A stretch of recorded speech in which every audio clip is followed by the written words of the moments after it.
السلام علیکم ورحمۃ اللہ وبرکاتہ۔ انجینئر محمد علی مرزا نے کیا کیا یہ تو آپ سب جانتے ہیں، لیکن اس کے بعد مفتی طارق مسعود نے کراچی میں بیٹھ کر انجینئر محمد علی مرزا کے حق میں جو بات کی وہ بھی آپ جانتے ہیں۔ بہت سارے لوگوں نے کہا کہ سر آپ انجینئر مرزا پہ ری ایکشن دیں۔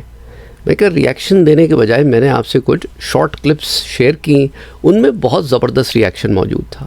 اب مفتی طارق مسعود کے اس بیان کے آنے کے بعد بھی میں ری ایکشن دینا چاہتا تھا، لیکن ہماری اسلامی بہن سیدہ لیلا بطول انہوں نے ایسا زبردست ری ایکشن دیا ہے کہ میں سمجھتا ہوں کہ انہوں نے ایک ہی ویڈیو میں ان دونوں کو لپیٹ دیا ہے۔ آئیے یہ ری ایکشن دیکھیے اور کامنٹ سیکشن میں اپنا ری ایکشن ضرور بتائیے گا۔ ملتے ہیں، پہلے آپ یہ ویڈیو دیکھیے۔ مفتی طارق مسعود انجینئر مرزا کے حق میں بول پڑے اور ایسا کوئی منطق پیش کیا ہے کہ بندہ کسی جاہل سے بھی توقع نہیں کر سکتا کہ وہ بھی ایسی بات کرے گا۔ میں نے ان کا وہ بیان سنا تو مجھے یہ خطرہ محسوس ہوا کہ ان کا یہ بیان بہت سے فطروں کا دروازہ کھولے گا، تو میں نے سوچا کہ انہیں تھوڑی سی ہوش دلوائی جائے کہ تھوڑا نا سوچ سمجھ کے بولا کرے۔ جناب کہتے ہیں کہ مرزا پر تو گستاخی کی ایف آئی آر نہیں ہو سکتی ہے کیونکہ اس نے تو بس کول نقل کی ہے۔ اب بس یہ کنفرم کر لیں کہ کرسچنز ایسا کہتے ہیں کہ نہیں، باقی اس پر تو ایف آئی آر نہیں ہو سکتی ہے، اس نے تو بس کول نقل کی ہے۔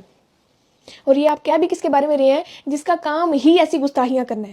حدیث کا نام لے کر کہہ دیا کہ حضرت عائشہ ظالم تھی، قرآن کا نام لے کر نعوذ باللہ رسول اللہ صلی اللہ علیہ وآلہ وسلم کے ساتھ چھوکرے کا لفظ منسوب کر دیا، اور پھر کہہ دیا کہ کرسچن جو ہیں وہ رسول اللہ صلی اللہ علیہ وآلہ وسلم کو دجال کہتے ہیں۔ تو بس پھر ٹھیک ہے، اسی حساب سے لوگ دوسروں کا نام لے کر گستاخیاں کرتے رہیں گے اور آپ بس یہ کنفرم کرتے رہنا کہ اگلے بندے یہ کہتے ہیں کہ نہیں، باقی اس نے تو کچھ نہیں کیا، اس نے تو بس کول نقل کی ہے۔ بلکہ مفتی صاحب ایسا کرتی ہوں، آپ کو نا آپ کی زبان میں سمجھاتی ہوں، پھر شاید آپ کو بات سمجھ میں آ جائے۔ کراچی کے لوگ کہتے ہیں کہ مفتی طارق مسعود تو انتہائی بدکار آدمی ہے۔ کراچی کے لوگ یہ بھی کہتے ہیں کہ یہ جو مفتی طارق مسعود نے پچھلی گستاخی کی تھی نا، یہ اس نے جان بوجھ کر کی تھی اور ایلیمونیٹی سے پیسے لے کر کی تھی۔ کراچی کے لوگ کہتے ہیں کہ مفتی طارق مسعود نے 60 کروڑ روپیہ لیا ہے گستاخوں کو ڈیفینڈ کرنے کے لیے، اور 295C کے خلاف مہم چلانے کے لیے 60 کروڑ روپیہ لیا ہے۔ اب مجھ پہ کچھ نہ کہنا ہے کہ میں نے آپ پر الزام لگایا ہے، کیونکہ میں نے تو صرف کول نقل کیا ہے کراچی کے لوگوں کا۔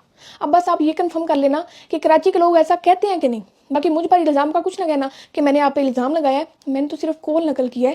تو آپ کے اصول کے مطابق یہ سارے کام ہوں گے۔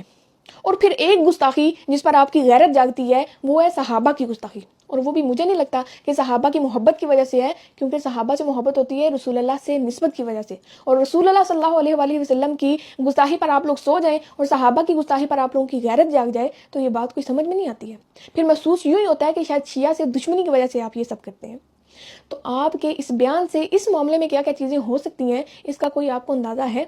کل کو کوئی ذاکر کھڑا ہو جائے اور کہے کہ ہمارے وہ جو شیعہ ہیں نا ایران کے، وہ حضرت ابو بکر پر ایسے ایسے گالم گلوچ کرتے ہیں، اور پھر ان کے نام کے ساتھ دجال لگا دے، تو پھر آپ برداشت کر لو گے؟ کہیں کہ وہ حضرت عائشہ پر نا ایسے ایسے لان تان کرتے ہیں وہ جو ہمارے شیعہ ہیں ایران کے، اور پھر جگہ جگہ یہ کام شروع ہو جائے اور پھر آپ کہو کہ ان پر ایف آئی آر کاٹو، تو وہ بولیں کہ ہم ایف آئی آر کیسے کٹیں، یہ تو بس کول نقل کر رہے ہیں۔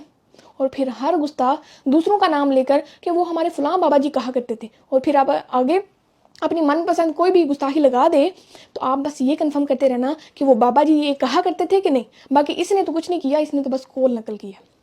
یہ جن فتنوں کا دروازہ آپ کھول رہے ہیں نا، یہ اگر تو آپ سے انجانے میں ہوا ہے تو اس پر لوگوں کو آ کر وضاحت دیں، اور اگر آپ کو اتنی سمجھ نہیں ہے کہ آپ یہ ساری چیزیں سمجھ سکیں تو ان معاملات میں اپنی ٹانگ نہ اڑائیں۔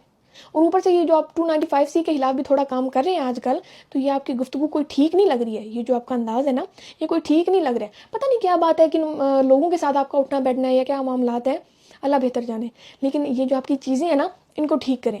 جب آپ پر اس طرح کا تھوڑا سا ٹائم آیا تھا تو انجینئر نے آپ کے لیے تھوڑی سی ویڈیو بنا دی تھی، تو صرف اس لیے آپ کوئی بھی بے تکا سا اصول سنا دیں گے آگے، اور پھر ہوئے تو یوٹیوبر نا وہ ایک شوق ہے ٹرینڈ میں رہنے کا، کہ ویڈیوز بنے گی اور لوگ کہیں گے واہ واہ مفتی صاحب نے تو دل جیت لیا، اپنے دشمن کے بارے میں بھی کیسی بات کرتی ہے۔